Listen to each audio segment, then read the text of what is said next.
Hello, I'm Marcia Timlin. I'm one of the writers in residence at City Books for the spring 2021 term. I'm very happy to be part of this project and looking very much forward to participating in lots of fun little activities as well as getting a lot of writing done. Today I'd like to introduce myself, let you know I'm a fiction writer here in Bethel Park, spend a lot of my time in this little attic writing room.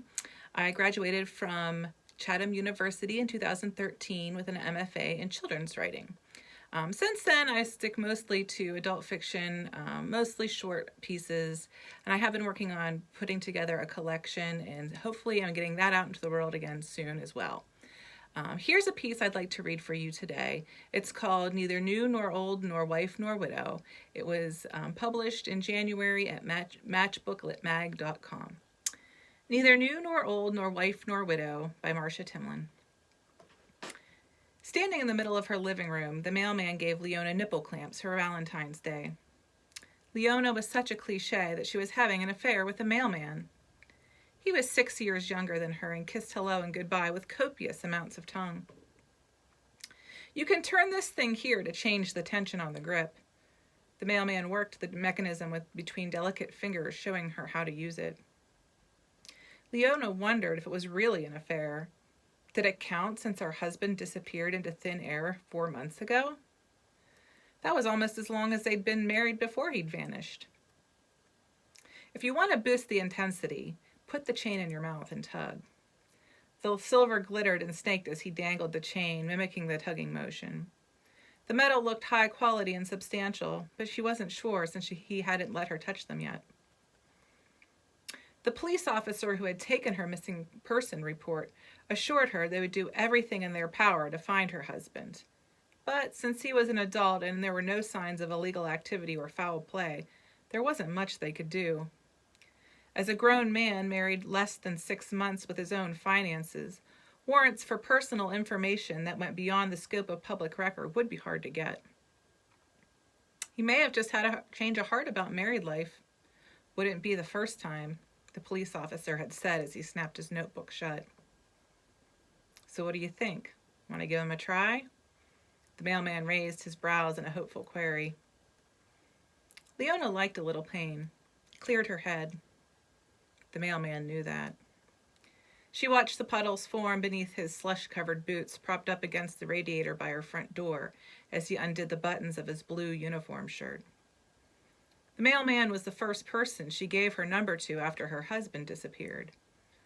When she hadn't been home for 4 days and Leona stopped being able to make reasonable excuses for him, she started being unreasonable. Before the mailman was able to stuff a wad of junk mail into the slot, she yanked open the front door. Have you seen my husband around the neighborhood any time recently? You know who he is, right? I know him to see him, but I haven't, not in a long time. He held out the mail, but she didn't take it from him. He hasn't been home in days, and I'm getting worried. Can you help me keep an eye out? Call or text if you see him on your rounds. Leona ripped a corner off one of the circulars still clutched in his hand, scribbled her number, and stuffed it into his shirt pocket. 2 days later, he texted. No husband sighting, but he wanted to see how she was doing, if she'd had any word on his whereabouts. The mailman's beard was soft on Leona's face when he kissed her. She thought about the fancy shave kit she'd bought her husband for Christmas. She tucked it back in her closet when she took down the Christmas tree, but it was still wrapped in red and gold paper with curly ribbon. Maybe she'd give it to the mailman. He did that thing with his teeth against her throat that made her knees buckle, and then they were on the floor. The text came every few days, polite and friendly, reassuring even. She posed dozens of what-ifs and wild scenarios about what had happened to her husband. He didn't dismiss them, but somehow neutralized the pull they had on her. About a month later, they ran into each other at Nikki's Tavern on the other side of town. Leona was glad because her friends had become awkward and annoying. It seemed they didn't know how to act with her anymore. Was she an abandoned wife of a deadbeat dirtbag husband? Or was she a young widow, a tragic figure whose love was cut short almost as soon as it began? Like Schrodinger's cat, she was neither of these things, and both of them at the same time. But with the mailman, she was just Leona. Not even the old Leona. the one that she'd been before she got married. And somehow not the post-disappearance Leona, agonized and suspicious. A different Leona entirely, who was neither new nor old nor wife nor widow. They talked until the lights came on and the bartender kicked them out. When he offered her a ride home, she demurred, stating it was too far out of his way. "I know where you live," said the mailman. It could have sounded like a threat, or it could have sounded like a flirt. But instead, the way the mailman said it, it sounded like he understood. Understood Leona's circumstances, state of limbo, that it wasn't up to either one of them to open the box. So she accepted.